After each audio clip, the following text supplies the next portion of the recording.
Hello, welcome to Same Cast Different Day podcast. I am Martel Roland. And I am Tina Marie. Yeah, we're finally back after three month hiatus. I think we are back with all new episodes. We're excited to be back. There was a lot of stuff that went on while we were away during the podcast.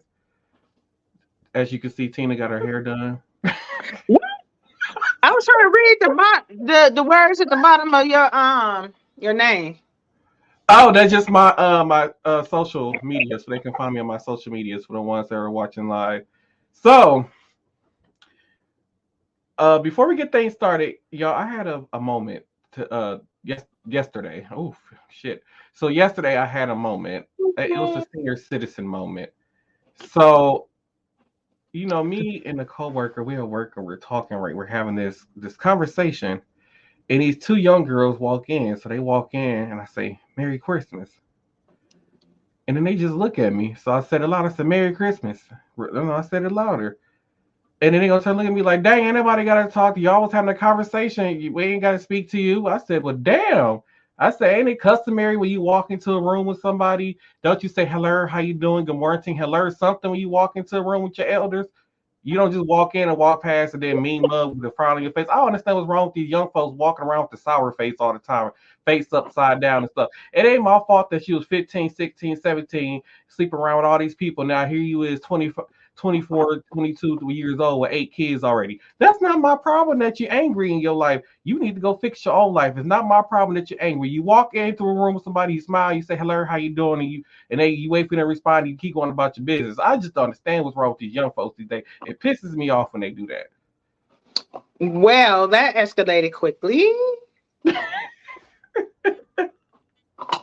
know, So, because I so don't understand what it is when younger people like we were taught when you walk into somebody's house, you speak to whoever house it is. You speak, you say hello, how are you, or something when you walk into somebody's house.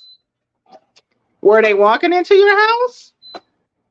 Even you walk Yeah. into a room, wherever you at, you walk into a room and stuff. You walk, even if you at work with your coworkers and stuff. Don't nobody want to be there, but hell, at least say hello. Like when I walk in, it be people I don't even want to talk to. I don't like them. I still say at least hello as I walk past. It's just common courtesy. We see each other more than we see our own family members. Say hello.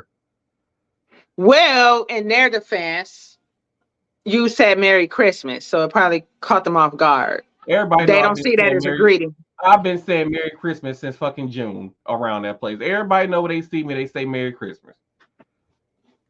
I'm just saying that's just my person. That's I'm just saying. Okay. Everybody know me there as the Christmas guy, so ain't no excuse. But anywho, now that I got that off my chest, we're going to head into what we call news rounds. So here we go. Yeah.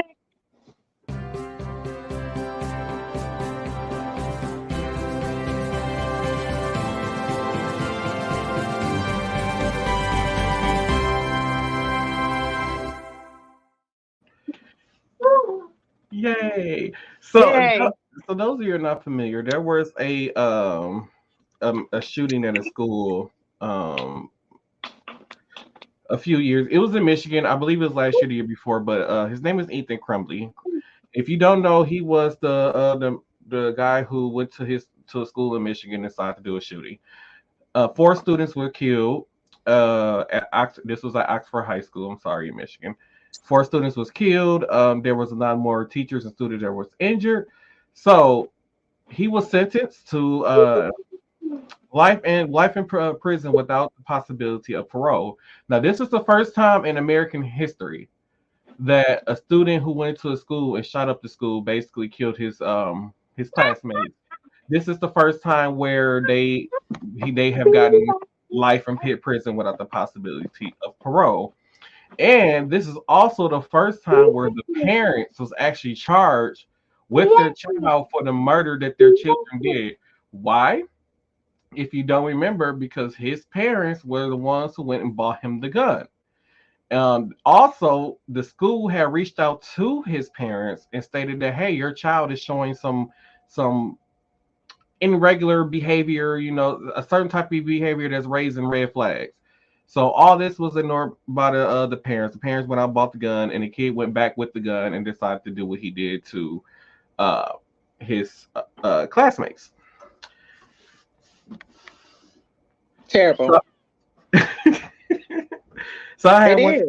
What was your opinion on that? And do you think that the parents should have been rightfully charged with along with their child? So, how old was the person who did the shooting? 17, I believe, 16 or 17. So, of course, he can be tried as an adult for murder one, right? Because it's premeditated. Mm-hmm. I feel like, yes, I feel like yes, the parents should be charged. I don't know if they would have charged. Do you know what they were charged with? Like accessory negligence. What they call that? I don't know. So It's the parents were charged with involuntary manslaughter. okay. Okay. So involuntary manslaughter, yes, I do feel like they should have been charged, especially with what you said, like you for one, like was it like a hunting rifle or something? Because he can't legally, I thought, carry a handgun until is it 21? 18, 20, But it 8, was the 21? parents went and bought him the gun and gave it to him. Okay, so it was just like a regular pistol. I'm not sure what weapon was used, but it probably was automatic weapon. Okay. I'm just saying that because I know in state, so you know, when you get to a certain age, you can a minor can use a hunting rifle. They can hunt. Mm-hmm. So yes, I do feel like, you know, if the gun wasn't bought for hunting and that's not something they did as a family and they knowingly went and bought a firearm and gave it to their child and then also ignored kind of like the outreaching of the school staff, yes, they should have been charged absolutely 100%. Yeah, because the school staff labeled it as troubling behavior. Yes, that should have been addressed.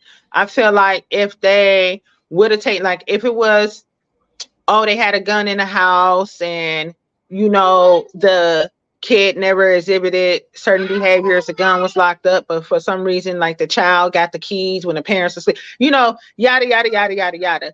I could have kind of saw that viewpoint, but for what you're telling me, absolutely not. They were very stupid. Very stupid. And that's very unfortunate that happened. And I'm not sure why that was the first time in history that an active shooter was sentenced to life in prison without parole. Well, Do you know why? Because you know, I don't know if because they had to get sentenced to like a mental health facility. They say, well, they got to spend a certain amount of years in the mental health facility, or a lot of these people they just get 20, 25 years and then they get released out to the general public because I guess because these kids are under the age. Somebody was trying to say that like they don't feel like he should have got charged with 25 years to life without the possibility of parole, was because he hasn't fully matured yet. And I guess they basing it off of their maturity level. Whether I guess like oh well maybe they might reach their maturity level in jail and then they get released from jail and they just become another member of society or whatever. I don't know. I don't know what that whole case was with that. I don't see it as that way because I feel like by the time you're 17, 18 years old, your maturity level should be at you're not supposed to shoot and kill people. This is not a war zone. You're not supposed to shoot and kill, right? So that's why I'm thinking like I don't think that's a good idea that to say well as an argument to use as to why these other people are not getting life in jail. Okay. So yeah, I given based on the facts that you gave me, yes, I do feel like it's fair all the way around because you said he shot and killed 4 people. Yep, shot killed 4 people and then he injured. I don't know. Danny didn't list how many was injured, but it was us teachers and students that actually got injured too. Yeah, that's sad. You know, and these school shootings just need to stop because why? Why do you want to go shoot up a group of innocent, unarmed people, period? You know, this is a school. It's supposed to be a place for learning. You know, which is by law, you have to go through school from at least up until the 12th grade. So now you're disrupting their learning. Now you putting fear and PTSD in the rest of the kids. Now, you know, they might not want to go to school. Then you got nightmares. A clue. A clue, baby. Then, you know, it's just a Torian. And then you got teachers leaving school, so then they don't have proper staff. Torian. A clue. Yeah. So you don't have proper staff for the kids that are remaining, then you have trouble, you know, getting other teachers come in. Like it's a vicious circle. So yeah, I think, you know, setting the precedent now, you know, they not playing, this is what's gonna happen. You think you're gonna, you know, potentially, and you know, I'm always a mental health advocate 100%, but just knowing the consequences of your actions, like you gotta go, like even if they are locking these people up for life in a mental health facility or something, like just thinking that somebody can rehab, it's really hard for me to grasp the concept of somebody rehabbing from killing multiple people, which is why a lot of people that come home from the army have a hard time adjusting. Yeah, that is true. So why do you think if a person is, you get what I'm saying?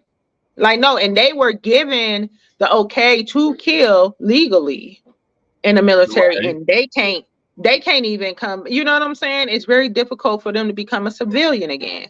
So I don't know why they think somebody served 25 years and they get out and they okay, like, dude, look at the studies of your vets. That in the world would be a total different place. And I feel like, so if somebody goes into jail at the age of 16 years old and they get released 25 years later, which they will be in their 40s, I can't imagine what the world would be like then. Like, for people who went into jail post technology like what it is today, and then them coming out of jail now, like they would not have a clue of how to survive in the modern world. No, so, they couldn't. It would be hard for them to go back in. And I know a lot of prisons have like rehabilitation programs. That's what it's supposed to be about. And I think it's wonderful, but they need to understand and realize not everybody can be rehabilitated. That's the thing. You can't rehab everybody. You just can't. That is true. And then speaking from one person who need a doctor to another on that note, so there was a woman down in Atlanta. Her name was I want to say Lanisha Chantrese Henderson. Oh, that is the most, you know what name.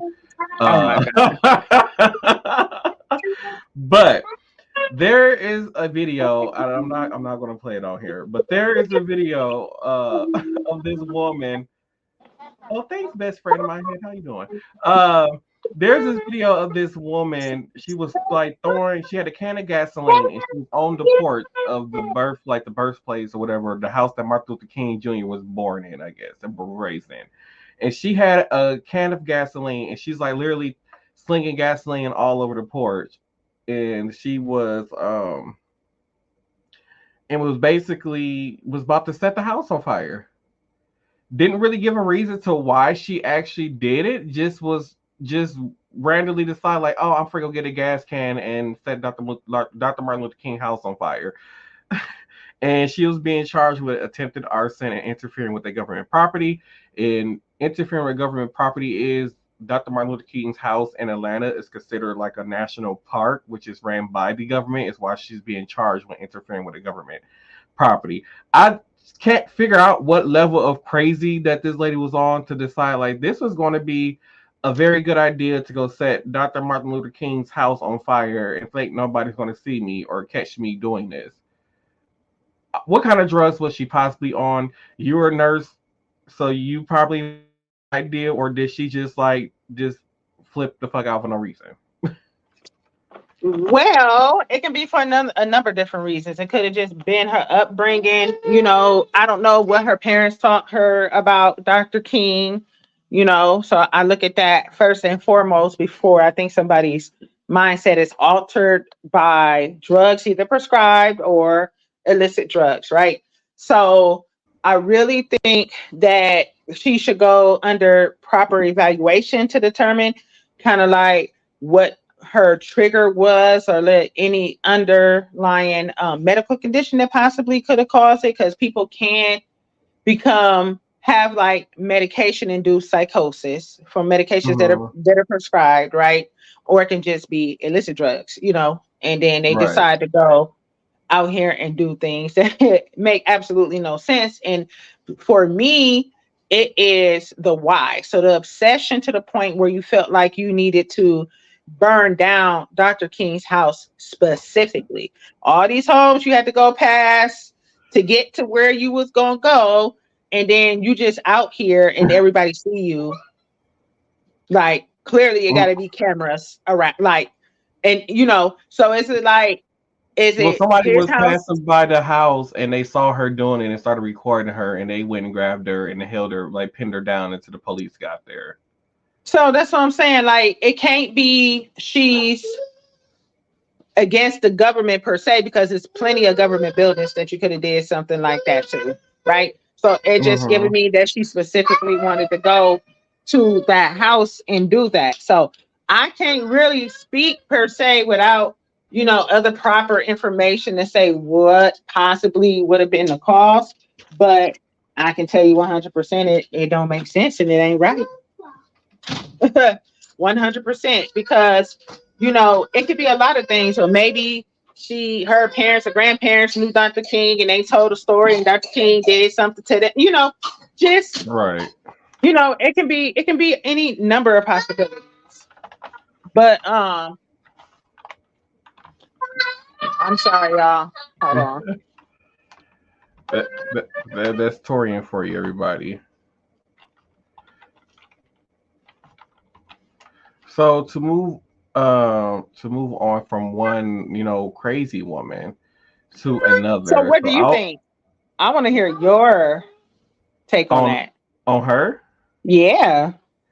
Yeah, I just think that she wasn't properly diagnosed and needed some medication, and probably listened to some type of propaganda that's out there that Martin Luther King was the devil. So I have no idea. I'm just thinking it's just drugs, to be honest. Because I and then think about it, by the name, you already know that this person is of minority. So it's like, why would you burn down something that's for basically there for your people, or to teach the history about your people, or what people your people has gone through in this world or in this life or whatever that is going on? Why would you want to do something like that? Is what I'm getting from that. And then speaking of another person who I feel like is off their rocker, I don't know if you guys heard about the Senator George Santos, Oh who was Lord, we kicked talked out of about the. him so much in the last season. Oh no, that was Ron DeSantis, the Oh, Florida okay. governor. So Okay. George Santos was Woo, kicked child. out of the Senate. He was a Republican. So there was this investigation that had happened with him, and basically he got kicked out. He had accused one of his colleagues. He went on stand and said that it told his colleague, "Aren't you accused of being a woman beater while you're up here trying to accuse me of stuff, of being all these other things?" So upon this investigation of some of the things that he did, so he spent campaign money. For one, he went to a Botox clinic and was getting Botox injections with campaign money. He spent $2,000 to $4,000 going to like spas and stuff like that.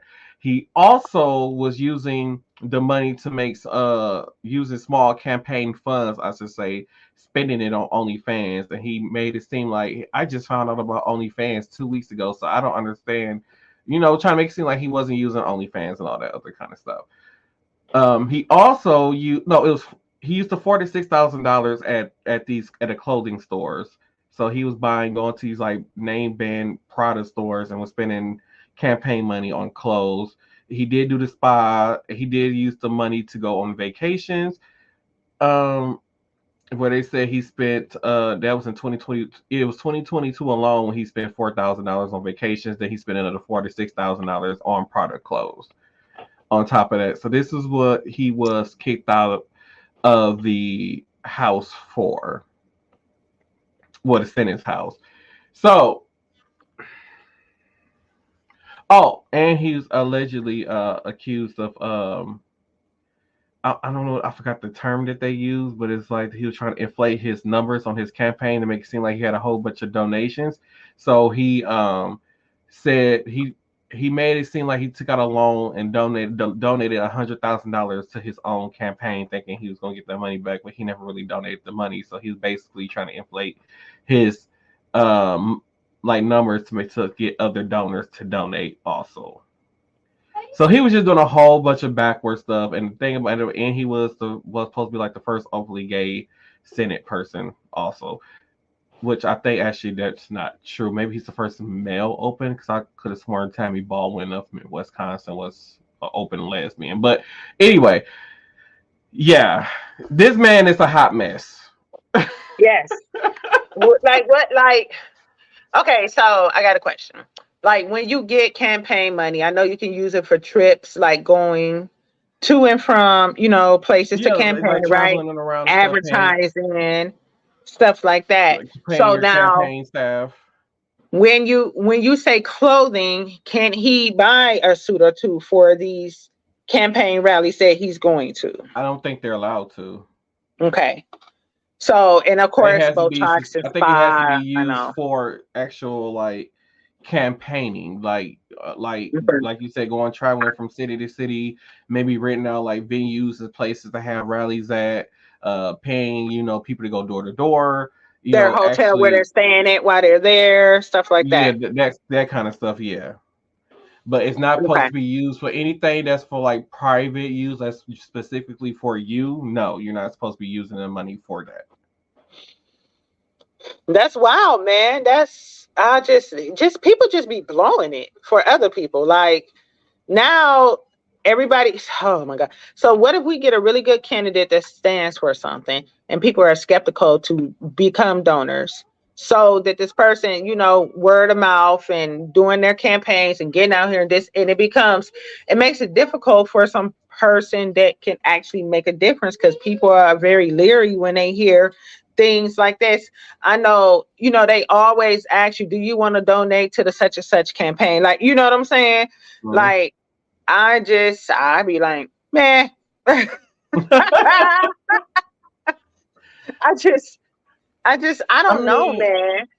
to be honest, like the people, like it's not like you can't expect for somebody who makes, to me personally, who makes less than $40,000 to donate to a campaign in this day and age. Because to be honest, making $40,000 is not a livable wage. And somebody had did a study, um, where Forty they were saying thousand ain't been a livable wage for a while, especially with people with kids. It's not. exactly.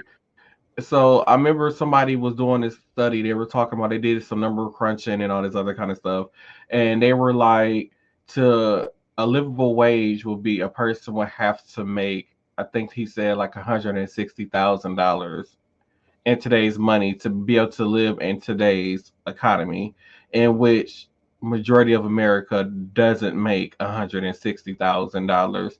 And one of the reasons why, and then another reason why we keep saying like they like America's in debt, we don't have no money, and like because you guys are not charging these large corporations their fair share in taxes. So how are these large companies are getting away with not paying their fair share? A lot of these CEOs and stuff was like that are buying stuff personally for them, but charging it as a company expense where it becomes a tax write off instead of them having to pay taxes on there. So they can go buy like electric jet, yachts, houses, cars, whatever, and they can charge it under their business, and that way they don't have to pay taxes on these things. And that's what we are seeing, a large number of people doing this. And yet, so And then another thing that I heard was, so they're like, well, it's cheaper to go after, a person who makes $40,000 or $100,000 or less. It's cheaper for the government to go after them and collect the money than it is for them to go after a millionaire and collect the money. So that's why you don't see the government really going after these big businesses and millionaires. That's just why they're going after the little people, because it's easy for us to bully them into paying us money. They better not tell that to too many people. They ain't gonna have no money. So, and then that brings me to, so like, the government is so concerned about money, and like I said, like, they don't have the big companies paying their money. And then on top of that, I think they're just trying to get another bill approved. I don't know if it went through yet, 'cause I didn't check. That they're trying to give Ukraine another, what, 60 billion American dollars to fight their war, on top of, I think we were sending money over to Israel for that war. I'm like, what the hell is y'all gonna do about the war in our own streets that's going on? Everybody keep on saying, well, it'd be really bad for Russia if it would be really bad for us if Russia win this war. I'm like, are you guys mad if Russia win this war because Russia gains control over a big oil source? Because I believe Russia's, no, what's it called, it like world market, where it comes to like trading goods and all these other kinds of stuff. I believe they were like one of the heavy hitters when it comes to exporting oil. And with Ukraine now discovering this oil, was like, does Ukraine get to is coming in on their world market, their oil shares and stuff like that. So it's all about money to me. I guess to me, I still look at it as, hey, America, if you help us with this war, we're just going to provide you guys with cheap oil if we win this war. It probably isn't like that, but that's just kind of how I see it. So the world is going to be in a perpetual state of war, because that's just good for business for a lot of different entities, right? Wars create jobs. So, I mean, we just kind of stuck in that loophole. We're not going to have the perfect Garden of Eden ever, just because greed, right? Mm-hmm. So, I mean, I'm going to give you an example, all right? So, medical example. So, today I had the opportunity to talk to a drug rep for a medication that people are using for weight loss, but it was initially marketed and developed for people with type 2 diabetes, right? And once people realize how much this drug can help people lose weight, they started buying it up, and then it caused was one of them, and it caused a shortage for people who actually needed the medication for a medical reason outside of obesity, right? So I was talking to the drug rep today, and we were talking about getting coverage, for our patients and stuff, for people that really need it, right?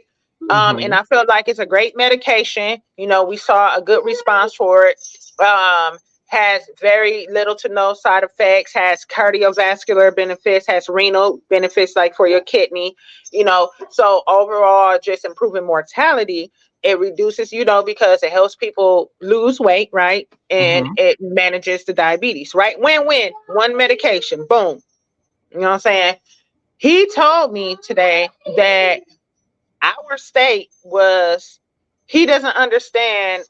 It's really hard for people in this state to gain accessibility to that drug, because our state decided to jack up the price for this medication out of pocket, and made it very inaccessible or too expensive for people who generally suffer from like type 2 diabetes to actually get the medication, right?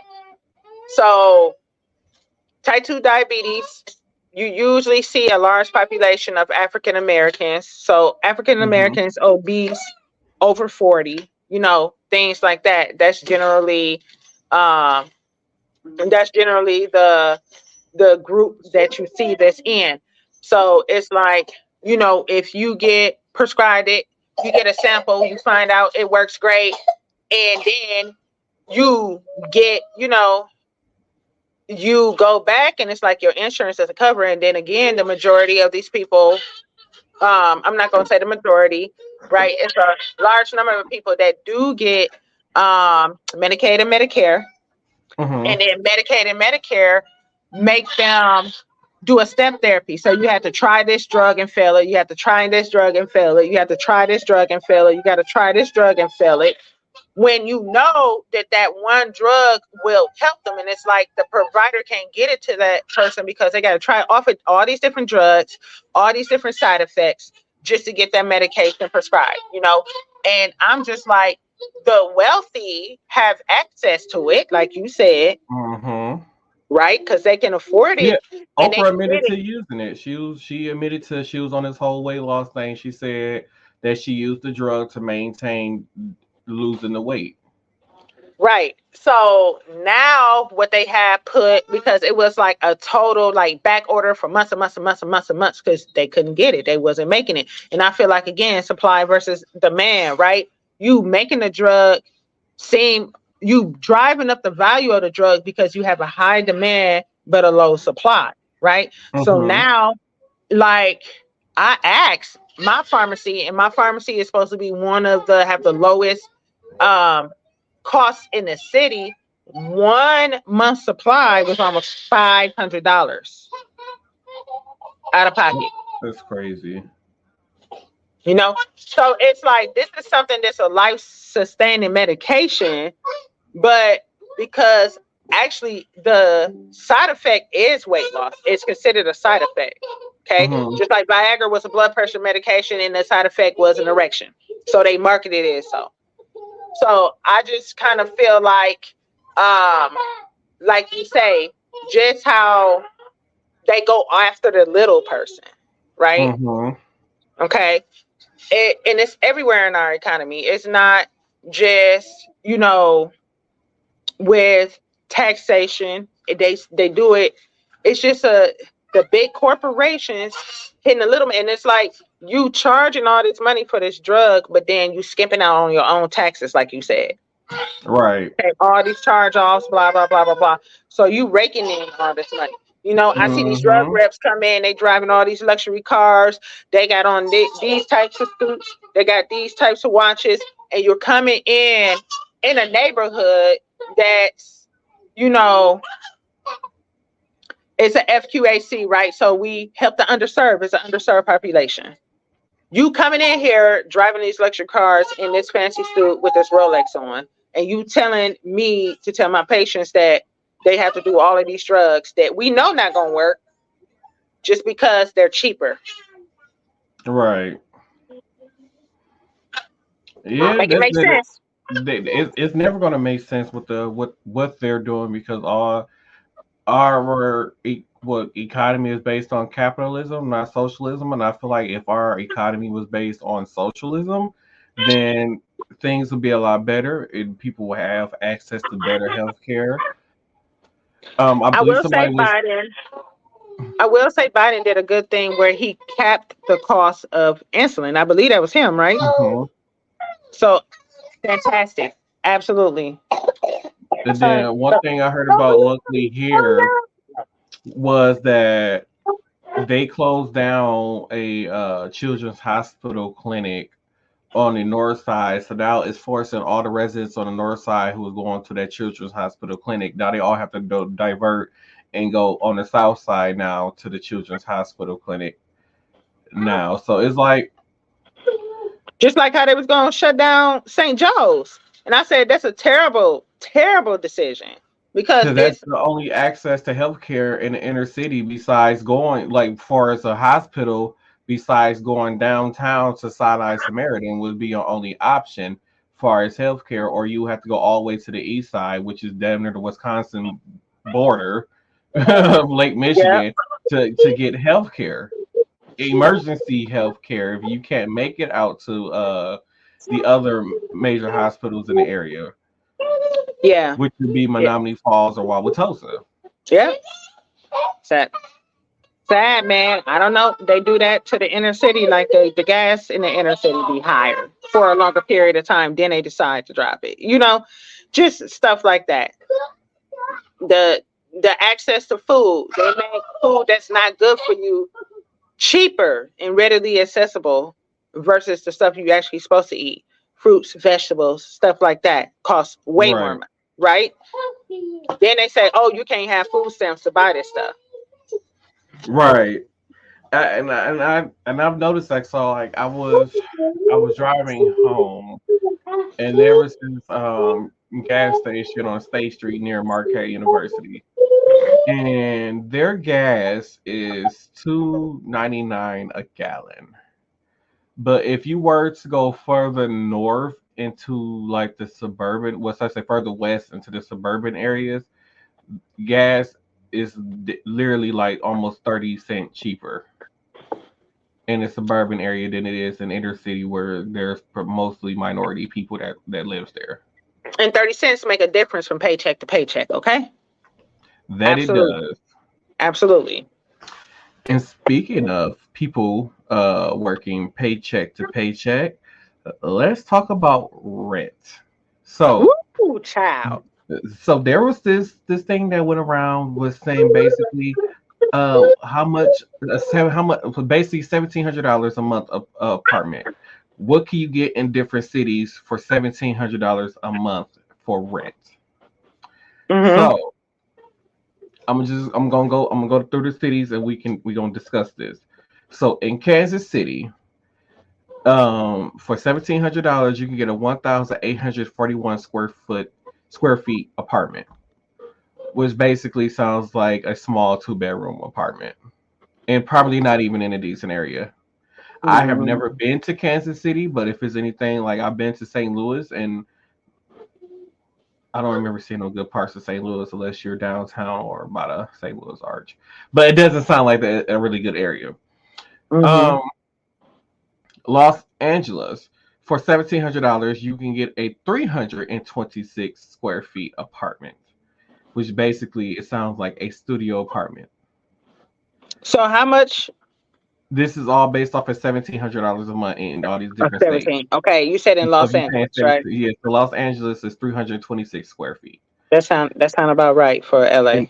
in Philadelphia, you can get a 1,000 square foot apartment for $1,700. In New York, you can get from 200 to 235 square feet apartment in New York City. In Memphis, Tennessee, and Oklahoma, you can get approximately 2,000 square feet. In the Chicago Inglewood area, you can get 1,376 square foot apartment in some areas. And then if you're into the deeper part of Chicago, where it's like the more uppity part, it's 459 square feet of space you can get for an apartment. Mm. Wow. So, mind you, in San Francisco, in California, San Francisco, California, a $1,700 will basically get you, like I said, a studio. I know for sure it's only a studio apartment. If you want a 1 and 2 bedroom apartment, or even to rent a house, you're gonna be looking at over 2 grand a month just for a basic 1 bedroom or 2 bedroom apartment, and that does not include utilities and all the other things that you would think go with it. So, Mm. do the government or needs to pass a bill? Do our Senate or Congress needs to pass a bill for rent control? Because So rent yes, is if I getting outrageous. I know Walmart CEO was saying that deflation, because they said like the price of goods were going down. He's saying this will be terrible for the economy. I'm like, I don't know why would that be terrible for economy. You're just mad that the prices are going down because there's less money in your pocket. But an average citizen can afford to live right now with the cost of rent and the cost of food. Like they did a thing where for what was it, Home Alone 2, where he went to the grocery store by himself and he bought some groceries and it came out to like $14 or $19 or some change. And then if you do the with inflation in 2023, the same stuff that he paid $14 or $19 will cost you 76 to 80 dollars for those exact same products. But she only bought like 6 products, I believe.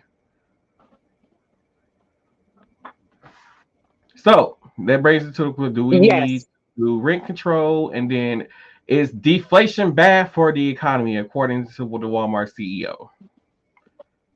So a couple of things, right? If deflation is actually happening, I think they should pass a bill to make these big companies, or the housing, um not the housing department, but just housing in general, things like, so even cars, right? Trying to rent or buy or lease a car has gone up as well, right? Everything has gone up Mhm. because of inflation. Yeah, So if we're supposed to they be seeing a decrease in cars too within the next year or two that they're claiming. So I feel like, yes, once the deflation starts to happen, there should be a bill stating or giving a cap off of what per square foot, per by city or region or whatever, because cost of living is different, everywhere. Like Mm-hmm. I can go to California and get paid way more than I get paid here. You know what I'm saying? Mm-hmm. So you got to kind of like even that out. I feel like the Department of the workforce, Mm-hmm. the labor department should be involved in that, kind of looking and seeing what the average person is making, because they bust it down by state, region, interstate, and job, right? So just kind of looking at what the average salary is going there, and then just kind of like put a cap on, um and putting a cap on the size of the dwelling and the Mm-hmm. area, especially if deflation is happening. That's great. So it's like, you know, if your water is included or whatever it is in the cost of whatever, the sewage and the cleaning and all of that stuff. Hi. And the water Mm-hmm. usage goes down, then yes, my rent needs to go down, because a lot of times if you're paying rent, you don't pay your water bill, right? Or Right. like so a lot of people, if they don't outright own their home, Torian, if they don't outright own their home, they're like, my mortgage is Mm-hmm. okay. So it's like a lot of people have raised the cost of rent so that they can have the same profit. You know what I'm saying? So I feel like that should be all over the board. If deflation is happening, then yes, all of these companies should bring back prices back to like prior to the pandemic, or the government needs to put out grants or something out there for these companies to give their employees a cost of living wage increase, so that we can live a little bit more comfortably for the inflation, because that's crazy. People need to eat. People need to be able to travel to and from work, whatever they need to do, right? And Mm-hmm. people got to have a roof over their head. Plus, like, my health insurance went up. Like, all of that stuff, it matters. So it's like, people look at my salary that I make per year and they like, oh, blah, blah, blah, blah, blah. But no, you need to factor in like the cost for everything has went up for me as well. Mm-hmm. So it's like, it just offsets it. It's like, I'm not making any progress. Yes, I get raises, but it's like I can't make any progress because of the increase in prices and everything, all parts of the economy. And I was just talking about this earlier. I wanted to see if I can look into kind of like the studies from other pandemics and seeing how long it took for the economy to rebound. Mm-hmm.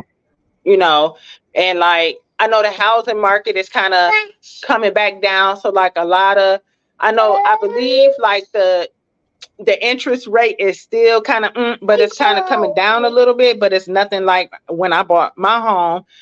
And also the cost of homes is coming back down a little bit. Now I noticed that because I keep track of that. Mm-hmm. So I do see deflation happening. But I mean, like groceries for my home, $600-700 a month, easy, easy, and that's not including all the extra stuff. Oh, we want to eat out, or we want to, stuff like that. That's just groceries. So yes, I Right. do feel like it should be. I feel like it should be a cap. Absolutely. What do you think? So I think deflation is good. I think the government do need to step in and do some more regulations. I don't understand is that when we went through this whole worldwide pandemic, that we are still seeing these increases in prices and things of this nature. You would think that during the pandemic we wouldn't see these prices, considering that, you know, yes, there were people who lost their job. Here's the thing. I don't understand how our economy got so bad when we were only shut down for a month. I don't even think it was a full 2 months. It was literally a month. Yes, we did. We had to go through social distancing, but restaurants and stuff were able to open up. So yes, you couldn't sit out and you couldn't sit inside the restaurant and eat, or it's limited amount of people you can have. But then that's when people got creative and started opening up these little decks and stuff outside the restaurants that way they could still have their normal capacity and be able to operate. And then they were saying that due to the pandemic, a lot of people wasn't really willing to go back to their jobs after the pandemic was over. And I'm like, in some cases, I can see that because once again, these jobs are not paying to live in America. The cost with the cost of living. I think that some people just during that pandemic, the reason why they didn't return to their fields, they took that time to better themselves and to get better jobs during that time period, or to learn new skills during that time period, and went and got a better job. Um, but yes, when it comes to the whole deflation thing, I feel like it's a good thing for the economy. I feel like the government should have stepped in a long time ago to help this whole price of living, bring down the price of living, the cost of living, and this whole deflation. And then there's one more thing before we head into hot topics. Um, Walmart and Target were one of the two companies during Black Friday that tried to take advantage of shoppers, where they went to the shoppers went and was looking at TVs, and they pulled the what's the sales tag out, and they revealed that the sales said the Black Friday sale and the regular price were the exact same price. So even these big large box stores are still taking advantage of people, and I feel like it's stealing money, it's robbing people. And I feel like the government saw that and was like, ain't nothing we gonna do about it. That's just life, basically. Let's just screw the little people. And it's sickening. You got to think about it. Corporations like that probably got the government in their pocket some kind of way, right? Of Those are course. very major, large corporations. So yeah, I can see that, but it's just a vicious cycle. When people don't have what they need, they take. And which is why we saw the crime increases over the last 2 years since then. Yeah, And I they feel like took. that's why a lot of, like, especially when it comes to, a lot of murders and stuff that happen, like, and all these other kind of things, is because people are out here robbing and shooting and killing to get what they need. And like, for example, people like where we live at, people will say, "Oh, it's so bad, it's so terrible," and all these other kinds of things. And I feel like unless it's only bad and terrible for the people who live in the areas of the city where I feel like is where poverty is real. And I feel like those are really the only people that's, so not saying that other people are not having a hard time or having a hard time coming up with how to feed their kids and all these other kind of things. They just having a little bit worse than what we have it. They Mhm. might live in an area where it's a food desert. They might not have access to a grocery store where they can get fresh food and all these other kind of things. They might not have the resources that other areas have. Yeah, yeah. So Mhm. once again, it's either, hey, somebody in the community can be like, hey, well, let me go open up a grocery store. But once again, things are so expensive. Start a business these days, and age is darling. It's so hard, darling.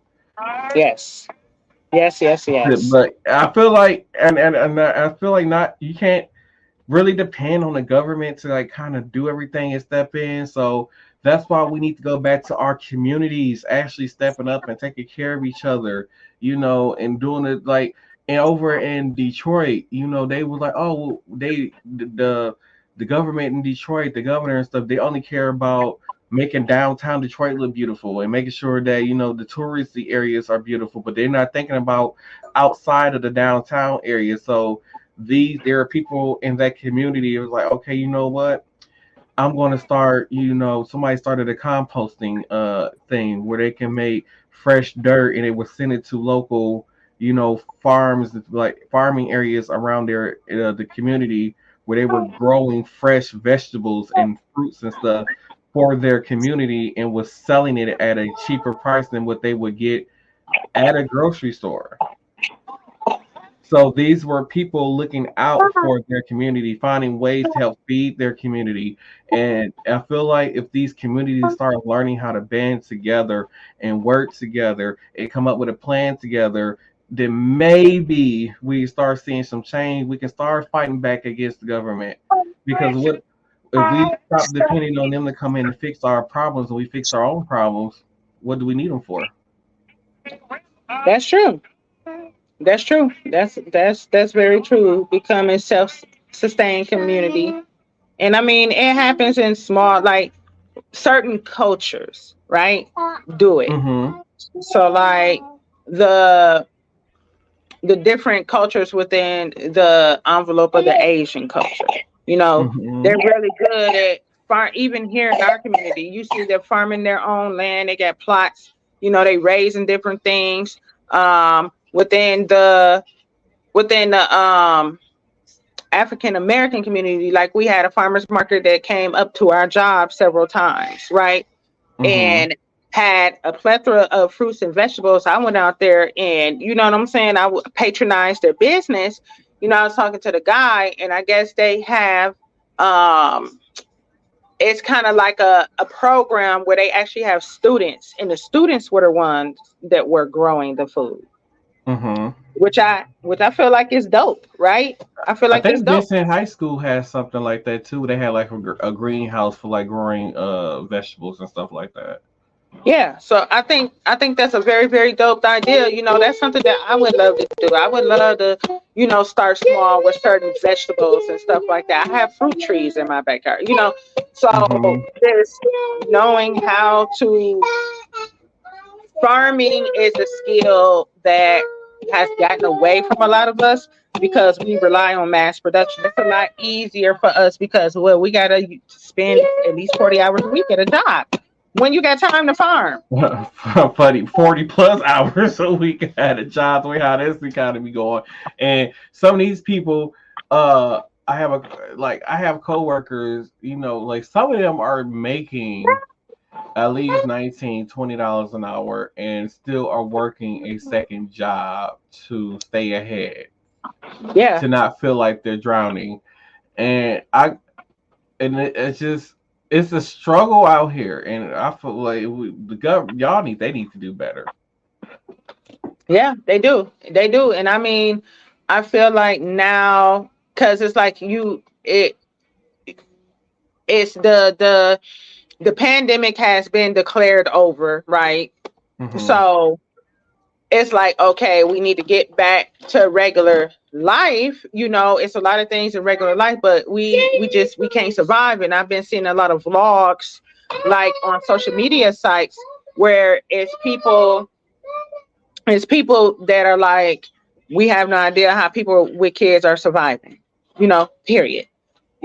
Things like that. Like I just see, I don't know. When I was coming up, I saw many more teenage pregnancies and, multiple children. Now I'm meeting people, that's coming up on their 30s. They don't have any kids, don't want any kids, just or don't want to get married, things like that. So just the whole idea of a nuclear family is kind of going by the wayside. And it's just because it's too expensive to have a family. Mm-hmm. And it's crazy. It's I'm one crazy. of those people in my 30s that don't want a kid.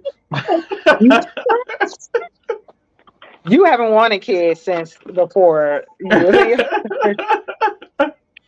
That is not an option for me. No. So it's like, but and that's kind of sad to me. It's like absolutely. It's hard for people to take, if they have families, take their kids on vacations. Like, it's terrible. Like, the way of life is wild for us to be so far into the future. Like, I'm like, hey, I want to go back. And not even because I was younger and I didn't have any responsibilities. I just knew the world was better than what it is now. 100%.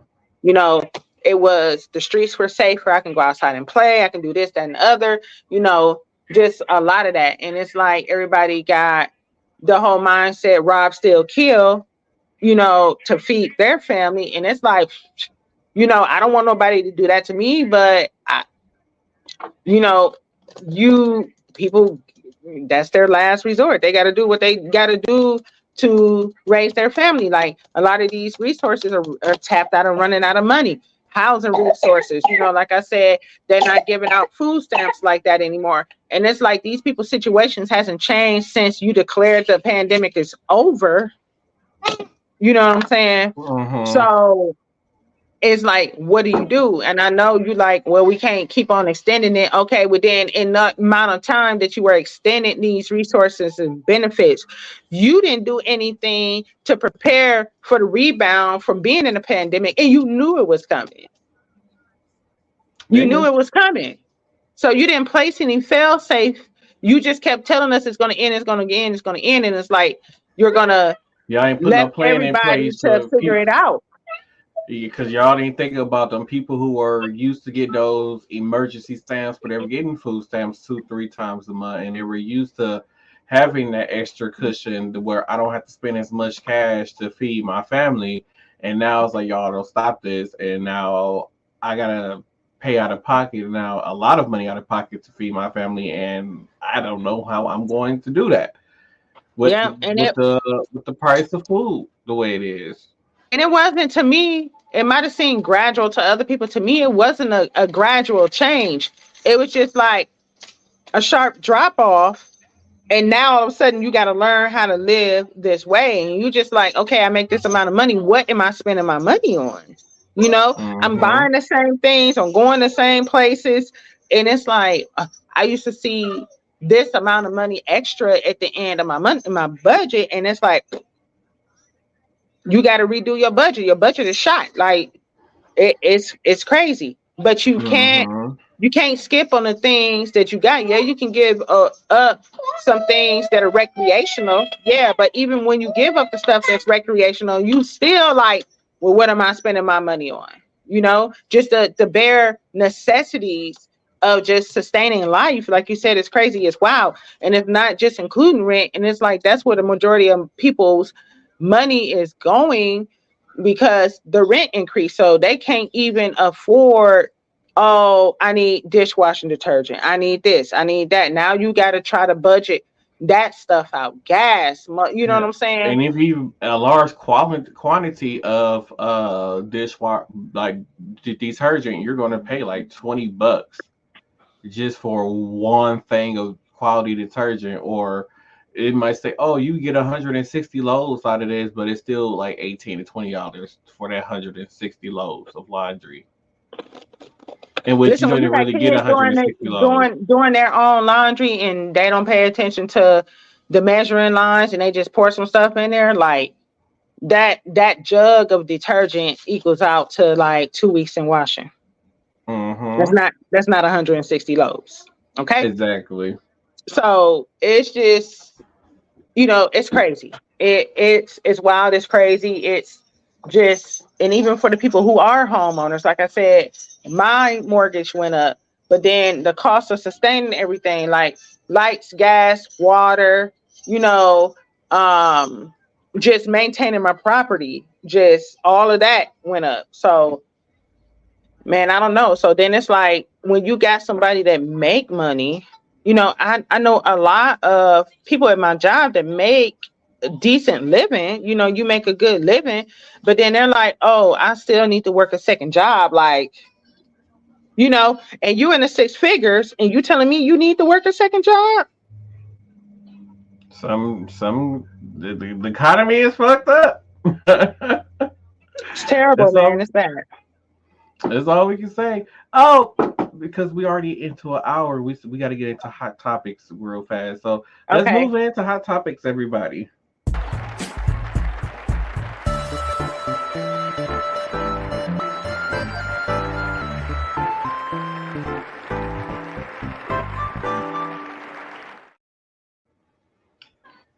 Well, if like you that. been, yay! Well, if you've been under a rug lately, coming out on Christmas Day, not only do we have Aquaman 2, The Color Oh, Purple is releasing on Christmas Day, starring Haley Bailey, Fantasia, Taraji P. Henson, Danielle Brooks, her, Sierra, Tamila Man. I might be missing some more people, but that's the cast of The Color Purple. I saw the trailer, and I hate to. I feel like this movie is only gonna make money because the amount of star power that they put into this movie. As in, did we need this remake? To be honest, no. It just nothing's gonna top the original. I'm sorry. it's not right. You're right. It's not gonna top the original, and I feel like Fantasia only got the role of Celie because she played Celie on the Broadway version of The Color Purple. Mhm. I'm like this is I feel like this is one of those things where they were like, you know what, we know this not gonna be good as the last one, as the original, or no matter how we try to do it, it might not be good in general. So let's just put a bunch of well-known people into this movie and hope that this will sell tickets. Is what I saw when it came to this project. Am I gonna go? Am I gonna watch it? I'm probably not gonna go to the theaters and see it, but once it's on a streaming service, I will watch it. Whatever streaming service they end up on, I will probably watch it. But far as going to go pay to see this in the theater, no, I would probably go spend my money more than likely seeing Aquaman instead. So I agree with you 100%. I'm a Marvel DC comic fan. I love it. I love it. I love it. And I know what to expect when I go see one of those movies, right? Mm-hmm. It's not very little movies from the Marvel DC universe that have disappointed me. Right. So yeah, I would probably spend my money on something like that. The Color Purple. I feel like, so when it comes down to movies like that, I feel like in our community that was like, oh, you never saw it, well, you're not black, type of thing. Mm-hmm. And don't get me wrong, it's a long movie. I've seen it, I don't know how many times throughout my life, and it's a good movie. But I feel like it was a good movie because I I feel like the people that was in it, right? Whoopi, you know what I'm saying? Mm-hmm. Oprah, like I feel like they had the Whoop, raw, Whoopi has been huh? canceled by millennials. By the way, we cancel Whoopi. Why? Oh, because Whoopi called millennials lazy and said that they don't want to work, and then we got mad when millennials tried to defend themselves. She kept trying to cut them off and overtalk the millennials that was there on the table at the little panel thing. And basically, she was like, a lot of millennials are saying, we don't want to work. It's not that we don't want to work. We want to be able to work and live and be able to survive and be able to basically be able to afford to live. And because we can't afford to live off these jobs, we're not going to work these jobs. We're going to go do what we can to become our own bosses or self-employed or figure out ways to make money without having to work for these large corporations or do these type of jobs that you guys did back in the 50s and 60s and made and was able to go buy you a $40,000 house that's now worth $300,000. So yeah, so she got canceled. Whoopi is So canceled. I can't cancel Whoopi. I'm sorry. I can't. I feel like she's made leaps and bounds within um the movie, But actress. my whole thing is like for Whoopi, you have had money for so long. I feel like people like her shouldn't say anything about what's going on in today's world because she is so disconnected from today's Okay. economy and in society. She's not Mhm. affected by it. So I can't say she's disconnected. Is she affected by it? Probably not to the extent that She don't know the most struggle. of. But no, you can't say that. You cannot say she don't understand what struggle is, right? We're gonna rewind that because she definitely. So we talking about Whoopi, right? So Whoopi got into. I feel like she had to fight her way into acting, right? She had to be good at what she did, only because, you know, people, when they typecast, right? That's what they call it. Mm-hmm. So she probably got into a lot of roles because they typecasted her, Color Purple being one of them, right? Mm-hmm. Okay. She's lovely. But she wasn't she the first African American woman to get EGOT status? I have no idea. Like, I'm not knocking her career. I'm not saying it like I feel like the struggle from that she experienced in what the early 80s, late 70s compared to the struggles of today. She's just not she's disconnected from it. Like she don't know how it feels to to say like, oh, I just got a $1,600 check and all I did was pay two bills, and out of $1,600 I can't even eat, don't have money to eat. So she may not be doing that right now, but look, okay, so how old is she? Like, you know She's what I'm saying? She got in it her 60s. 60s. Okay. So it's not like she never experienced that. I'm pretty sure that was one of her driving and motivating forces to get Mm-hmm. out of poverty, right? But this is something that I can't say. I can never turn around and tell my parents, like, you don't understand what the struggle is like, because my parents had to go through a lot of stuff that I would never have to experience because they went through that stuff and they fought for me to not have to experience it. Mm-hmm. So, so that's my take on that. Like, that's why I'm saying cancel I could never cancel her, like, for just saying that, because I'm gonna be honest, it is a lot of people out here that don't want to work. You know, you do see a shift in how long children are staying at home and depending on their parents.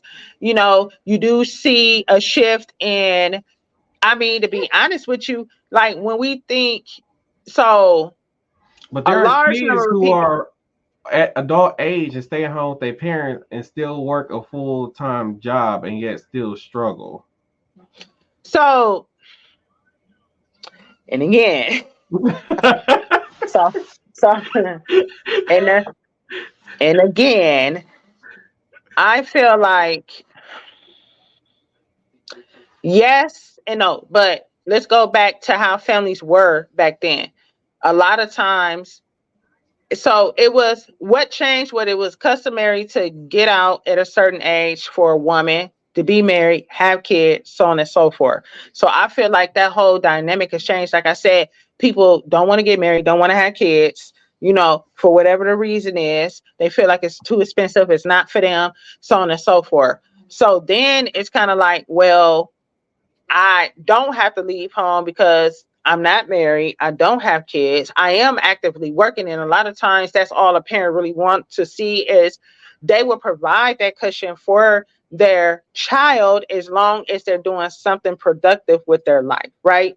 Mm-hmm. So a lot of time, you know, that the saying that you can always come home. You know, it's been times when people have ventured out on their own and they failed, they come back home. That is always supposed to be a safe space for a child given to their parents, I feel like, right? So, I mean, there are a lot of people who just are not even attempting that. I feel like a Mm-hmm. lot of kids or people don't even want to try to put their foot in the water and then come back, put their foot in the water and come back. And maybe she wasn't, you know, just to say millennials, period, it's a broad representation of people. But I mean, millennials is, you tell me, you pretty good for that, from what birth year to what birth year? Cause it's crazy because I think she grouped millennials with the now that's 19, 20, 21, 22-year olds who are considered Gen Zs and not millennials. So I think she's trying to group Gen Zs and millennials together because I don't think it dawned in her head and realized that the oldest millennials are in their 40s. So I think she's looking at these So kids that I are mean, in I their thought I early. was Generation X, and I No, figured out I was a yeah, millennial, you're a right? millennial. So yeah, So right. And I think that she's grouping millennials with Gen Zs, which which is the generation that's now 18, 19, 20, and 21 that's supposed to be in a work field. And then the thing about it is, what I feel like, to me, I hate to say it, but Gen Z is probably one of the smartest generations that's out here. And they don't get enough credit for their smartness. Why do you hate to say it? Because they figured out the loopholes in the system. Right. They figured out they figured it out. We wasn't able to figure it out. Like, we were still brought up on, you go to school, you go to high school, you graduate, you go to college, you get a good job, and so on. And then they figured out, like, hold up, that system doesn't work for us in 2000, at that time, 2015, 16, or somewhere around that time when they became adults. That doesn't work for us. They figured it out. And to be honest, this was a generation that figured out, like, hey, I can make my own money and take care of myself and not work these jobs that mom and dad expect me to work or get a career in that was considered a career for them back in the 60s and 70s and 80s or whatever. They figured out a way to basically survive without working a 9-to-5 job. Which is fine, because honestly, back in the day, like my grandparents, they didn't work a 9-to-5 job. They had a fucking look, you get what I'm saying? Mm-hmm. So I kind of feel like what it is the millennials, right? Most of our parents were boomers, right?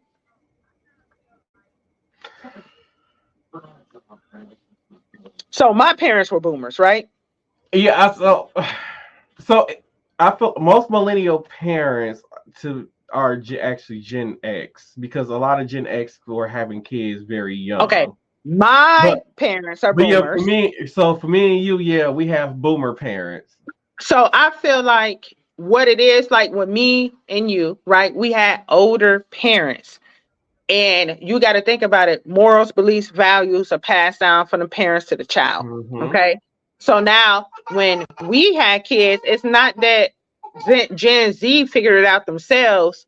We probably figured it out and was like, yo, I'm not, this, that, and the other. I teach my kids, I try to get my kids to do entrepreneurship.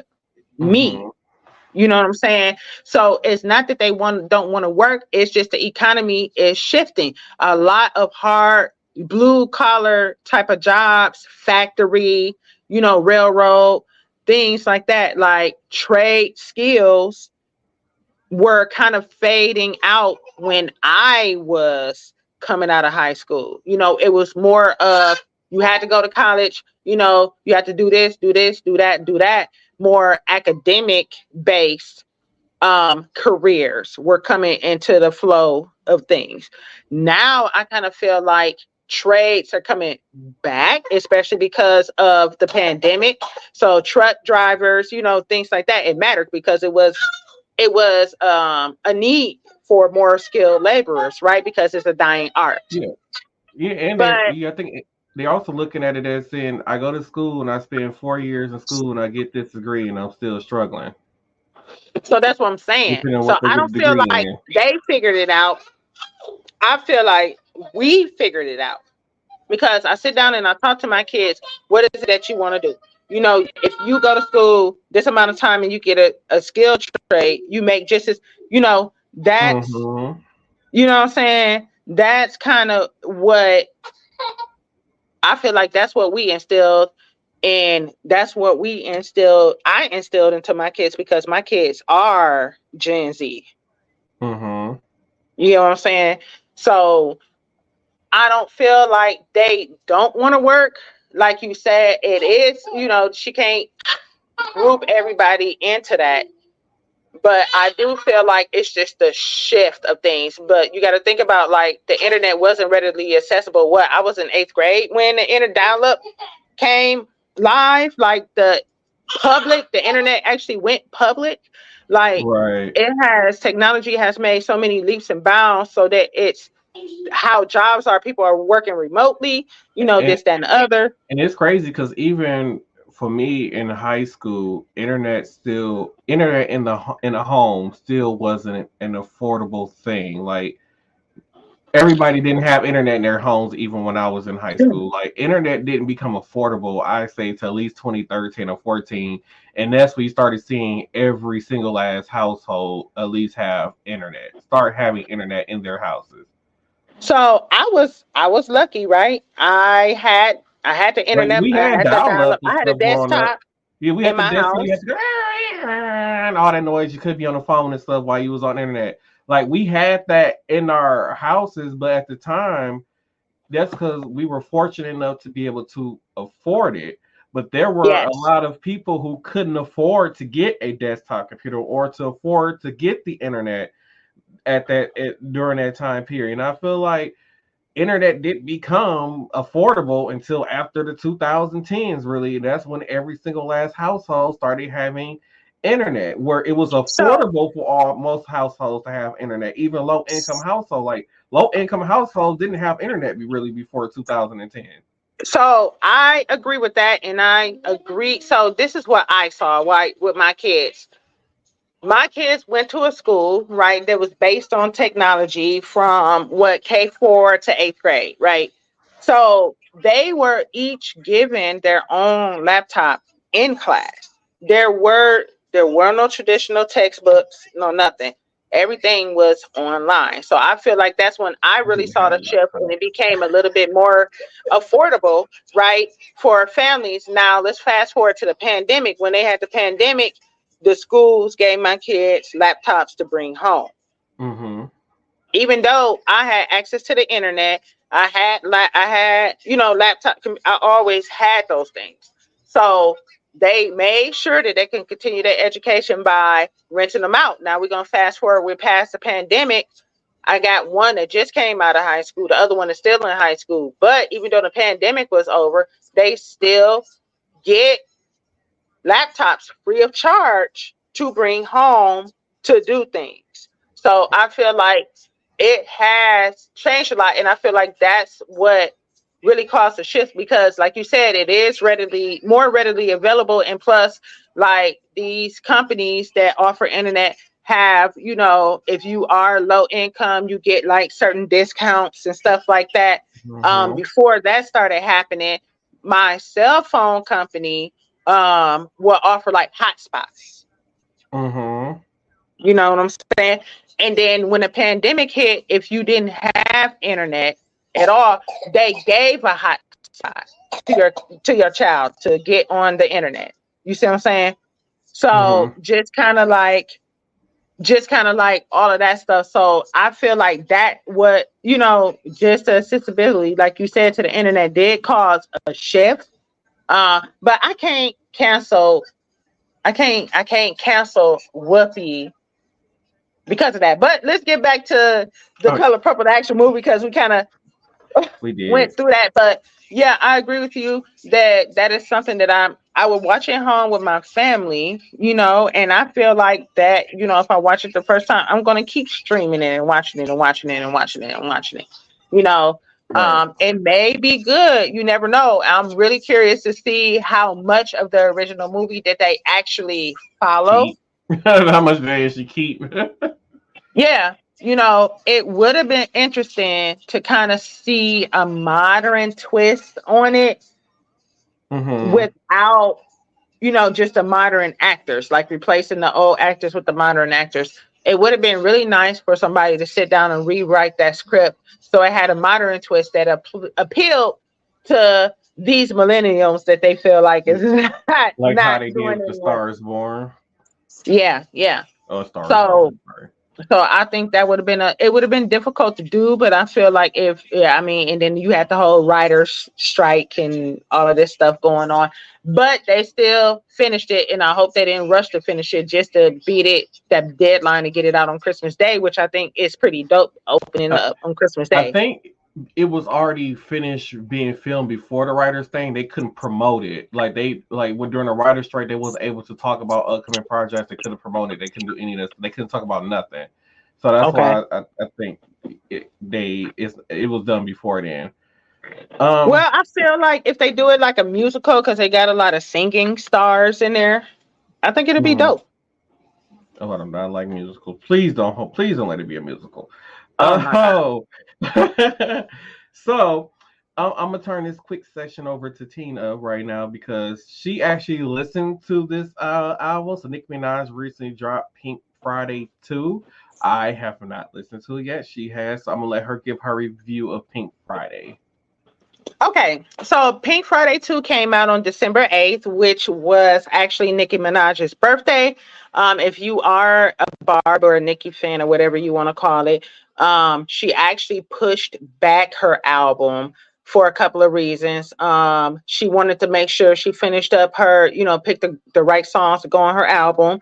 And then she actually didn't want to release it at the same time that Lil Wayne and Two Chains had their collab album, which is called Collie Grove, which is also kind of dope. Y'all need to go listen to that. I feel like that's really great.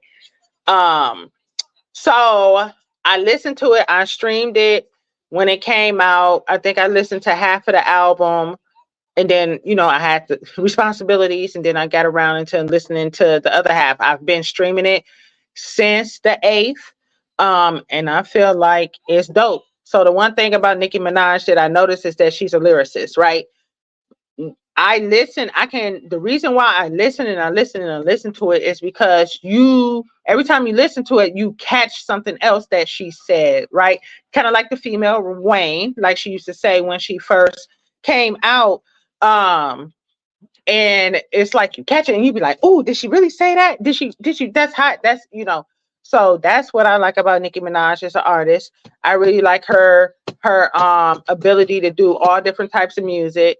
I like her ability to appease to all different types of crowds. I like her transitions in her music. Like when I listen to one song, I feel like I hear two or three different songs because she transitions and gives different flows, different beats. Um, and I just feel like, it's one of those things where I hate for a person to listen to something one time and then want to give their reaction to it. I feel like, any album, I feel like that's everybody album, listen to it more than once in different environments, different situations, listening to it at home, listen to it when you're laying in bed, listen to it when you're getting ready for work, listen to it in the car, listen to it at the club. You kind of get, a love and a feel for where she's coming from for these different songs. So, I mean, and then also she just released her tour date. She is coming to our city. I did get ready to secure my ticket for that tour. Only because a couple of reasons. It might be her last one. You never know, right? Um, but I also just kind of feel like that during these few months, just seeing her promote her album now, she's going to talk to, predominantly, she's giving the scoop to Black people first, which I really love, up and coming people in the social media, like doing interviews, doing vlogs, things like that, which I also think is pretty dope to get out there because she's smart. She know how to reach the audience, what her audience likes and follows and things like that, like Funny Marco. And then she did a live stream, like I think what is his name? Offset did a live stream with this guy. He's kind of, I think they do it on I can't remember the platform that he's on. I feel like it's a platform for video games. I can't remember the name of it. Is it Discord? No, it's not Discord. It's something else. I can't remember. But I feel like she has an awesome way to market. I feel like her pushing it back even raised the anticipation of her album. I've seen a lot. I mean, she has a massive following. I've seen a lot of good, reviews on it just from, people like you and me. I feel like the very first song is kind of like her inviting you in into how she feels. And I want to say that first song has something to do with, I believe her father had passed, if I'm not mistaken, but very touching, just very, letting her guard down. And I mean, I feel like she's a great artist. I've followed her from her mixtape days, like, you know, and it's just like it's hard.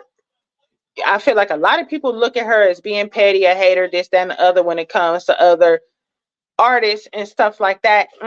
And I kind of look at it on the flip side, like kind of like how Cardi fans was the ones being a hater because they went and bought a whole bunch of Cardi B albums so that way that Nicki Minaj album couldn't debut at number one. so I feel like this, right? So going back to the whole Whoopi and she feel like millennials don't work. So I mean, Nikki, I think she's like a year or two older than me or something like that. And the way she had to grind to even get recognition, at that time when she came out, it was flooded with men, right? You had very Mhm. few female artists that were able to do underground mixtapes, this, that, and the other, so on and so forth, and hold their own. She held her own, you know. I feel like a lot of these female artists that are coming out right now, um, are gaining recognition because there's a void in actually really good male hip hop music, you know. To be honest, I cannot think of one female hip hop artist during Nicki Minaj's her that era where she was like popping like when she was featured on nearly every song during the summer. I cannot think of one female hip hop artist from that era besides Little Kim, Eve. Other than that, and they wasn't really making music like that then. So I really can't think of one female artist or hip hop artist during that time. So I feel like the only artist that made it, and Kim got some flow, right? I feel like Yeah, but to she me, wasn't like during that time period when Nicki Minaj was on the up and up, and you like heard like during the whole Pink Friday era, the original Pink Friday era. I just can't think besides like Little Kim was putting stuff out. I think Eve was still doing music a little bit every now and then, but it's like I can't think of not one female hip hop artist. Like when BET did the BET Awards, Lil Kim and Eve was getting nominated, and they always did Best Female Hip Hop Artist, and Nicki won every year. Like I can't remember who was even she was even in a category being nominated with her. Like I can't think of one artist during that time for the period. longest That's they how didn't give her dominant an Nicki award. was. So I just feel like Nikki, when she throwing shade or whatever you want to call it, she just is just saying like, you know, like step your game up. You know what I'm saying? Like Hmm. bring it, you know what I'm saying? She did so for what I understand, she writes her own rhymes, right? Because I mean, honestly, over the course of so many years, all of her raps, I can't say they sound the same, but that she wrote it. It's nothing out of the ordinary that you don't expect from Nikki. And just the fact that she always want to talk about um how these females can amount to me, blah blah blah blah blah, and I get it. I mean, honestly, I would rather hear that Because than at that time she was untouchable. Like who was touching her at the time? And then the thing about like one of the things I hear is like, oh well, Nicki ain't got no Grammys, so she ain't the good because Cardi B and all them and Megan Thee Stallion they got Grammys. I was like, which I don't understand how and why. which I understand during that time period. I understand why Nicki doesn't have one because at the time Nicki had real competition. She was competing with Drake, That's true. J. Cole, That's Lil true. Wayne was still dropping albums. Like we had heavy hitters dropping albums at that time. Like That's true. Eminem, I think had dropped the album during that That's time. true. That's true. That's So true. I That's feel true. like she had more male competition in a male dominated industry where she was nominated in a category that was majority males being nominated in compared to the Grammys. And now, and I feel, to be honest, I feel like when it comes to competition, like really Cardi B and Megan Thee Stallion is just, I feel like it was easy. Nicki Minaj made it easier for y'all to be able to win Grammys as female hip hop artists. Yes, I agree. I agree. And she does back. I used to be one of those people who made fun of Nicki for not having one, but I'm able to admit that I was wrong and realize that the reason why it's easier for a female artist now to win these awards is because Nicki Minaj literally held the female hip hop industry on her back for that time period. And she did.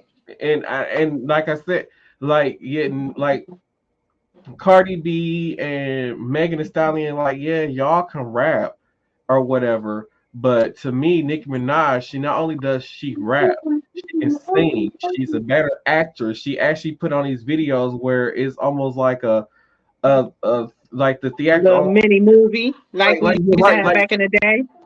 Like many movies and stuff like that. She was very creative, and I feel like she brought attention to female hip hop during her time period. And I feel like the reason why she doesn't have a Grammy is because the world wasn't ready for what she was doing. I feel like Nicki was ahead of her time. Now, if Nicki was doing that stuff she was doing then and was doing it now in this day and age, and say like Nicki Minaj was younger, I'm sorry, Nicki Minaj still will be dominating like how she was then with the stuff that she's doing with that she was doing back then. Yeah. And then another reason why they don't have a Grammy because they got mad because they did not want her. She performed, I believe, Roman's Revenge on, I believe it was the Grammys, or when they asked her to perform something else, and she said, "I'm not doing that." And they told her, "Well, if you're not doing it, you're not gonna perform." So I guess she told them she was gonna change the song that she was gonna perform. Then she ended up performing that. No, they didn't want her to perform Roman's Revenge. They wanted her to perform something else, and she said, I guess they forced her to change it. And I guess she said she was gonna change it, but she ended up performing that song anyways, and they didn't like it. And ever since then, that's why she's been blacklisted from the Grammys. Yeah, that's stupid. I mean, whatever. So but regardless of why she didn't get an award, like she keep pushing, I feel like Nicki Minaj has never changed who she was. Never. She's still the same Nicki Minaj, this, that, and the other. She's always not really ran with a bunch of females, and that's why I'm like kind of shocked when they be like, well, she don't put females on this, that, and the other. She does collabs, she's done things, she's vouched for other female artists, but when she doesn't vouch for what's hot right then people feel some type of way. Well, just because y'all think that shit is hot don't mean she feel like that's real music. Okay, so it's a cut. You know what I'm saying? It's just a couple of like, I don't get it. Like she's never. If you're already an established artist, more than likely she's not going to collab with you. Like collabing with Beyonce, like it's only certain people who Nicki is gonna collab with. That's like if it's like a certain artist comes to her, like who's gonna turn down a collab with Beyonce? She was the one. She did it before Megan did, right? Yeah, that's what I'm saying. Like who's gonna turn down that collab? Like I feel like Nicki, the collabs that she has done with people was either people that was on the up and up, and I'm like, okay, I'm gonna help you because I know me jumping on your track is gonna help get you more established. And then, or it was people within her on that she was on a record label with is who she collabed with. Yeah. Other than that, she eat up her features. Her features to me sometimes be harder than her album. You know what I'm saying? Like I really feel like, and that's what I was gonna say. She doesn't have many collabs on her album. It's very few. She's always featured on other people's stuff. Like when it comes to her own music, she don't have a lot of collabs. It's mostly just her, but she's always featured on other people's music. Like she said, like me being featured on your track is going to help you get those sales. It might get you the number one hit that you're looking for. If it don't get you the number one hit, it's going to get you in the top 10. Yeah. So I don't, I don't know. I enjoyed the album. I can't wait to see her in person. I just feel like, people be like her stage presence this, her stage presence that. You got to remember, like I said, she has not changed who she was. So it's like you got a lot of other artists that get on there and have no stage presence at all, and y'all still Mm-hmm. be hooting and hollering over them. Like Nicki is a Like the true. rappers who walk around back and forth and then they rap to the MP3 track that's playing over the speakers, and then it's just no entertainment whatsoever. It's just a Like, bunch of people on stage. when I can't remember the name of the award show that she was, at the MTV Awards. She hosted the show. It could have been American Music Awards or the MTV Awards. I think it might have been Okay. American Music Awards. And she, like, when she did her performances, like, just seeing her in her performances, all her gestures and mannerisms, her faces, like, you can see the raw energy in her raps. You get what I'm saying? And I feel Mm-hmm. like that is what I'm looking for. That is what I love out of her.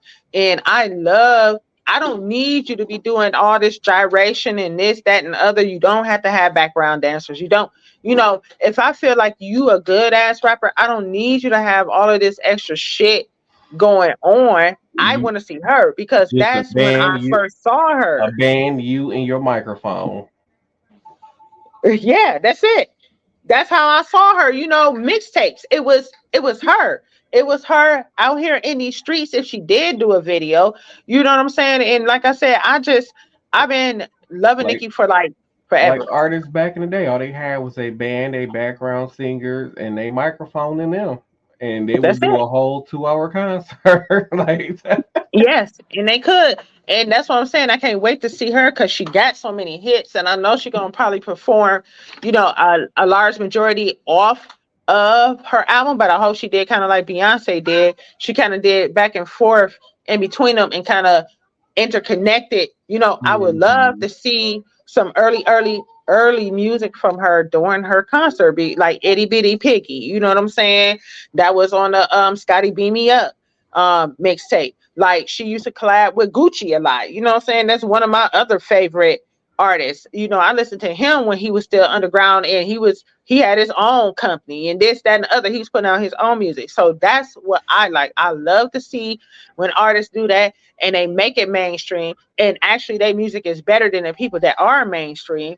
And it's like she came a long way. She's been doing this for a long time. And I don't understand why people hate on her when they feel like they want her to be more inviting. Like, she's always been around a group of men, for one, because that was her competition. She always set her eyes as the men was her competition. You get what I'm saying? Because that, Mm-hmm. honestly, back then, that's what it was. That's what it was. You wasn't gonna get seen unless you was better than your competition. So now, like you said, well, like I said, like, you look at these men in a rap game, nah, it's not hip hop to me. It's really hard for me to listen to a lot of the men. First of all, everybody is auto-tuned and they mumble. Like, how you auto-tuned and you mumble? I don't understand that, right? And I've noticed a lot of, like, what my kids listen to is things that, like, I don't know, one of my kids was listening to an album or a song, and it was Juvenile, right? Juvenile's first debut album he put out. They chopped and screwed. It was terrible. It was like they was taking all his lyrics, then would add some stupid, and I'm just like, you just terrible. Whatever. It just gave me PTSD. I'm like, how dare you? How dare you do this to a classic like this? You know what I'm saying? So I I I mean, stream it. I think when I looked at it, I know Billboard updates on like Tuesdays, if I'm not mistaken. So I'm very eager to see how she do next Tuesday. But I want to say, when I looked yesterday, she was number one in Apple Music in 81 countries. She was the Mm-hmm. first. She was the first. It was the first female artist to ever do that. So she broke a record already. You know what I'm saying? So, and I feel like it's more and more coming. I'm eager to see, more videos and things like that. And I know she finna prepare for this tour, and I hope she kind of take a page in from Taylor Swift, from Beyonce, and I hope she's been recording some of the things, how she was making her album. I know she go live sometimes and things like that. She has her own podcast. It would be nice to kind of look in a day in the life of Nicki Minaj. It would, since everybody want to say different things. Like, I had my own preconceived notions of Beyonce. I always used to call her a robot, right? So it was nice to kind of see and watch the Beyonce movie and kind of see inside of what she did, what her driving force was, how much work it was. Like, so that's what people do want to see, that softer side of you. And I feel like that's what Nicki Minaj kind of offered on this album. It's a mix of all genres. Like, she had, I feel like some voguing music, I feel like she did songs where she was singing. I feel like she did songs where she was spitting. I feel like she did songs where she was, letting people into her life. I feel like she did songs that were more mainstream. I feel like she covered all the bases. And then plus, I think she's releasing, she's smart marketing. Now it's like she released that, and now she got 3 extra songs that you can, if you download or buy, like I feel like it's a deluxe album that's coming. Yeah, I remember they were saying that she was gonna release a new song every week or something like that, or every day leading up to or something. Marketing genius to me, because it's like everybody's still ooh and all over, and I want to say it's like 20. I want to say it's 20 some. I want to say it's almost about 20 some tracks on that album, if I'm not mistaken. It's a lot. It's a lot of songs on there. But yeah, I give it 2 thumbs up. Like, I'm a fan of hers. I can't say that a Barb. So, you know what I'm saying? I feel like I'm a little bit more realistic of a person when it comes down, and a little bit more honest. I'm just not gonna say it's good if it's good just because I like you. But I enjoyed it. I did. I don't know what people were expecting for her, but I feel like this is she's 40-something years old. She has a kid. She's married. I feel like just for her to put out another album, I wasn't expecting. All right. And then speaking of iconic moments, Mariah Carey gave us this iconic moment over at her show in Madison Square Garden. This is her, Ariana Grande, and Jennifer Hudson singing "Oh Santa" live in person for the first time. If you don't know that, she did a Merry Christmas special for Apple Plus and brought these two on, and Ariana needs boobs. But yeah, other than that, yeah, I'm happy we finally got that iconic moment. Because we need to wrap this up in like at least 8 minutes or less. Okay. We're going to head into.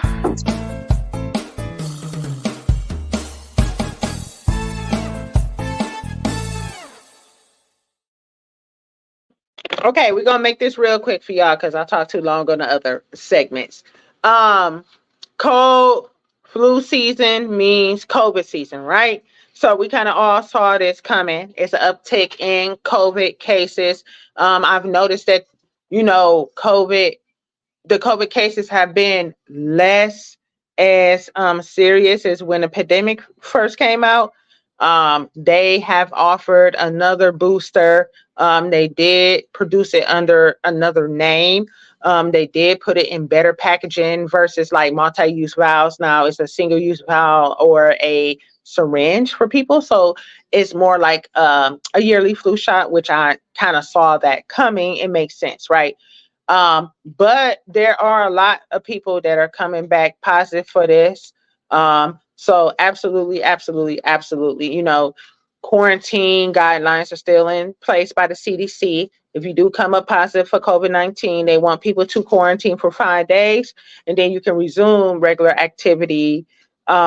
But you need to wear a mask for 5 days after that. Okay. Also RSV, I've been seeing an uptick in that. So if you get your home COVID test and you're testing and you're coming back negative, absolutely get yourself still tested for RSV and flu. Flu was one of the major pandemics in the early 1900s, killed a lot of people. It's very still serious out there. If you haven't gotten your flu shot, go get your flu shot. It's very readily accessible at your doctor's office, or even pharmacies give them out. The pharmacist can give out flu shots like CVS, Walgreens, right? Something else I would like to touch upon, and I want to do a little bit more research. Looks like they have released a RSV vaccine. I don't really know too many specifics, but I urge anybody that is especially dealing with small children to, contact your health professional to discuss RSV, as far as that is concerned. And I feel like that's all I got for you for health updates and tips.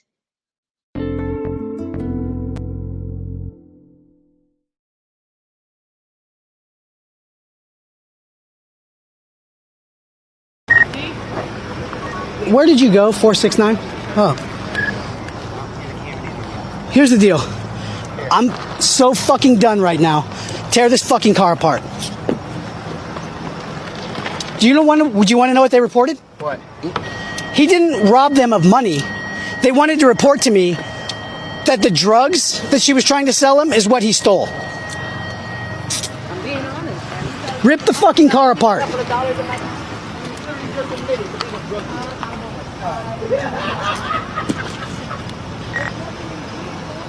424 to 420. Yeah, go ahead.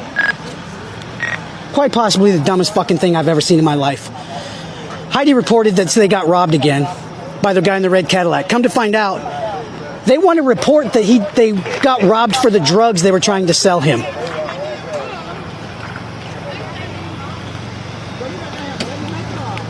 Okay, where's the red Cadillac? It's right here. It's clean.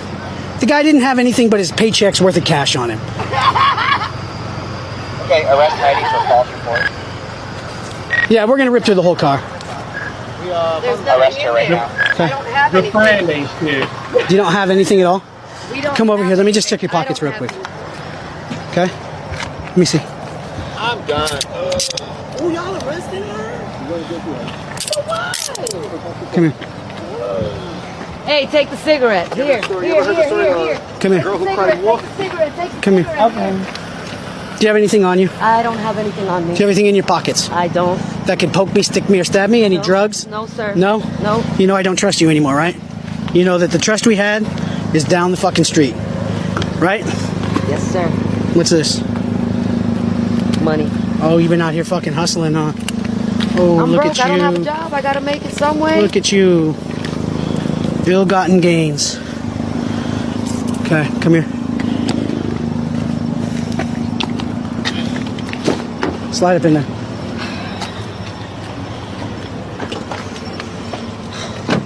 Oh, shit. I have no space. Great, in here, just man. crawl your ass up in there.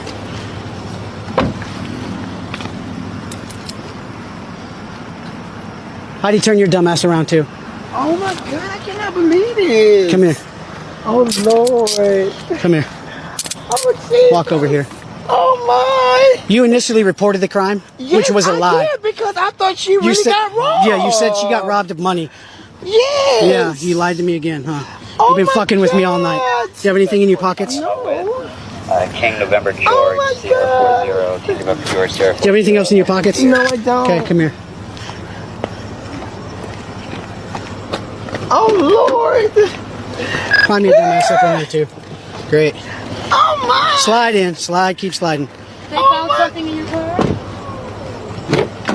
Here. Oh my God. Your followers can watch you from there. Nothing in the car. Why are you arresting us? Do you know what false report is? Oh. Do you want me to report? Do you want me to? Do you want to be arrested for drug sales or false reporting? No. Oh my God.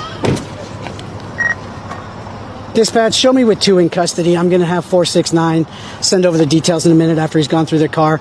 It's going to be 2 for false reporting.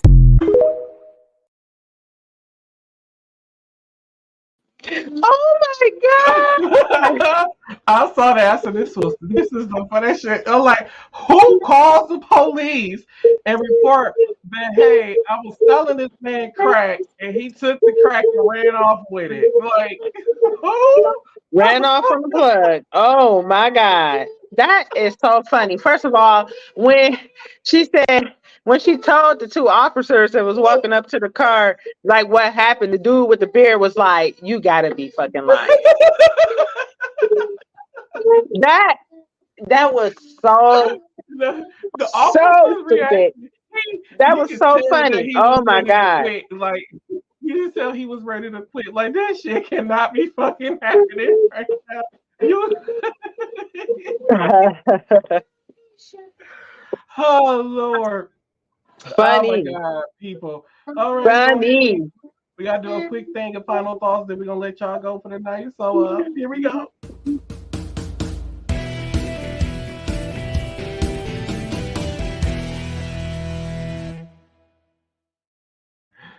My final thoughts is be kind to one another, and we need to start doing more community projects and helping out our own people in our communities.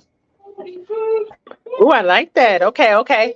So my final thought is hustle hard, right?